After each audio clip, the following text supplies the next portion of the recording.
ابراہیم علیہ السلام امت تھے، یعنی امام تھے اور اپنی پوری امت کی قیادت سنبھالے ہوئے تھے، تو یہ اللہ کی طرف سے حضرت ابراہیم علیہ السلام کے حق میں تعریفی کلمات ہیں۔ اب اللہ جس کے لیے تعریفی کلمات بیان کرے، اس سے بڑھ کر بات کیا ہو سکتی ہے؟ اور وہ امام ہیں جن کی اتباع کی جاتی ہے، اور یہ ان رسولوں میں ہے جو اولو العزم ہے۔ اللہ نے تمام رسولوں کو فضیلت عطا کی، بہت بڑی بات۔ اب تمام رسولوں میں 5 رسولوں کو خاص طور کے پر اعزاز عطا کیا گیا، یہ اولو العزم پیغمبر ہے۔ یہ کون کون ہے؟ حضرت ابراہیم علیہ السلام، حضرت نوح علیہ السلام، حضرت موسیٰ، حضرت عیسیٰ علیہ السلام اور محمد صلی اللہ علیہ وسلم۔ ان میں بھی 2 نبیوں کا مقام زیادہ بلند ہے، اور وہ ہے خلیلین، یعنی حضرت ابراہیم اور محمد رسول اللہ صلی اللہ علیہ وسلم۔ اور خلیلین میں یعنی اللہ کے 2 خلیل میں محمد صلی اللہ علیہ وسلم کا مقام بلند ہے۔ یہ فضیلت، مقام اور مرتبہ اللہ نے طے کیا ہے، اور جس ترتیب کو اللہ نے رکھا ہے اسی ترتیب کے ساتھ ان پر ایمان ہوگا اور ماننا ہوگا، اس لیے کہ اس چیز کو ماننا ہی قرآن پر ایمان ہے۔ یہ فضیلت قرآن کے اندر بیان کی گئی ہے۔ پھر اللہ نے انہیں اعمال میں، افعال میں اور ان کی کوششوں میں نمونہ بنا دیا کہ یہ تمہارے لیے نمونہ ہے، ان کی اتباع کی جائے۔ پورے قرآن میں آپ دیکھیے گا کسی نبی کے بارے میں اللہ نے حکم نہیں دیا کہ اس کی پیروی کی جائے، لیکن حضرت ابراہیم علیہ السلام ان کے بارے میں قرآن مجید کے اندر کئی مقامات پر ہے کہ فَاتَّبِعُوا مِلَّةَ إِبْرَاهِيمَ حَنِيفًا، حضرت ابراہیم علیہ السلام کی ملت کی پیروی کرو جو یکسو ہو کر اللہ کی عبادت کرنے والے تھے۔ ہاں، یہ مقام انہیں کیوں ملا؟ اس لیے کہ انہوں نے صبر کیا۔ صبر کا مطلب دین پر بہت پختگی کے ساتھ قائم رہے، یہ صبر ہے۔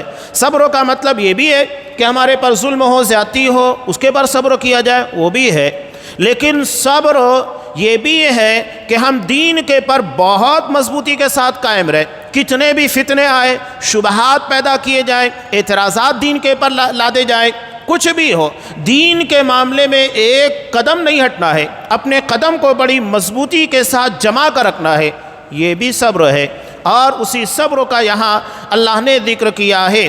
اس کے بعد ان کی ایک بہت بڑی آزمائش کہ ان کی اپنی اولاد حضرت اسماعیل علیہ السلام، اللہ نے انہیں ذبح کرنے کا حکم دیا۔ یہ نہیں کہ کسی دوسرے سے، خود اپنے ہاتھوں سے اپنے لخت جگر کو، جو ان کا اکلوتا بیٹا تھا، کوئی اور اولاد نہیں تھی کہ بقیہ اولاد ہے، چلو کوئی بات نہیں، ایک بیٹا چلا گیا، بقیہ موجود ہے، اکلوتی اولاد۔ اور کس وقت؟ جب وہ اپنے باپ کے ساتھ دوڑ دھوپ کے قابل ہو گئے تھے، اتنے بڑے نہیں ہو گئے تھے کہ حضرت ابراہیم علیہ السلام اس سے لاپرواہ ہو جائیں، اس لیے کہ اولاد جب بہت بڑی ہو جاتی ہے تو انسان اس سے لاپرواہ ہو جاتا ہے، ٹھیک ہے وہ اپنا دیکھ ریکھ کرے گا، یا اتنا بھی چھوٹا نہیں کہ انسان کو اس کی زیادہ فکر نہ لگی ہو، بلکہ اس عمر کے تھے جہاں پر باپ خصوصی طور کے پر اپنے بچے کے پر نگاہ کرم کرتا ہے، اس عالم میں تھے۔ اور اس کے بعد جب اللہ کا حکم ہوا تو اس مطیع اور فرما بردار بیٹے نے بھی صاف کہا، یا ابت افعل ما تؤمر، اے ابا جان آپ کو جو بھی حکم دیا گیا آپ اسے کر بیٹھیے۔ یہی اس بات کی دلیل ہے کہ نبی کا خواب شریعت ہوتا ہے، حکم ہوتا ہے۔ نبی کا خواب اللہ کا حکم ہوتا ہے، وحی الہی ہوتا ہے۔ حضرت اسماعیل نے یہ نہیں کہا کہ آپ نے تو خواب دیکھا ہے، تو نبی کا خواب عام لوگوں کی طرح نہیں ہوتا ہے، بلکہ وہ بھی اللہ کا حکم ہے۔ تبھی تو حضرت اسماعیل نے کہا کہ ابا جان آپ کو جو بھی حکم دیا گیا آپ کر بیٹھیے۔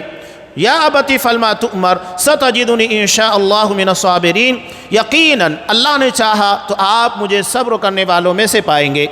یہاں دیکھیے انہوں نے اپنا بڑکپن یہ نہیں بتایا کہ میں کٹنے کے لیے تیار ہو گیا، بہت بڑی بات ہے، اللہ کی مشیت کے تابع کیا کہ اللہ کی توفیق کی بنیاد کے پر یہ کام کروں گا۔ کوئی کتنا بڑا کام بھی ہو اسے ہمیشہ اللہ کی طرف منسوب کرنا چاہیے، کبھی بھی اسے اپنے نفس کی طرف منسوب نہیں کرنا چاہیے۔ تو انہوں نے یہ نہیں کہا کہ میں اتنا بڑا کام کر رہا ہوں، تو اللہ کی طرف اسے منسوب کیا اور کہا کہ ستجدنی ان شاء اللہ من الصابرین، اللہ سے مدد چاہی کہ اللہ کی توفیق سے میں یہ کام کروں گا۔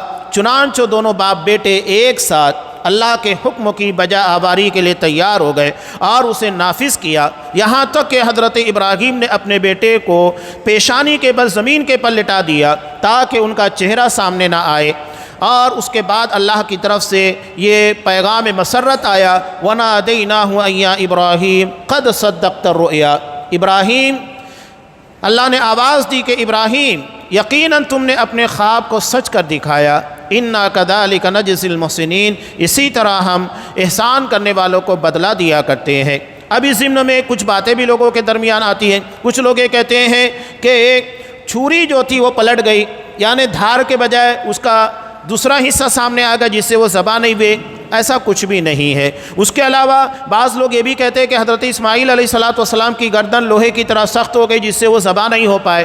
کچھ نہیں، کوئی چیز کا تذکرہ نہیں ہے، یہ لوگوں کی طرف سے بنائی ہوئی باتیں ہیں۔ قرآن نے جتنا کہا اتنا ہم کو ماننا ہے۔ یہ آزمائش تھی اور اللہ نے ان کی جگہ کے پر جنت کا ایک دمبا بیچ دیا، اسے ذبح کیا اور حضرت اسماعیل کنارے ہو گئے۔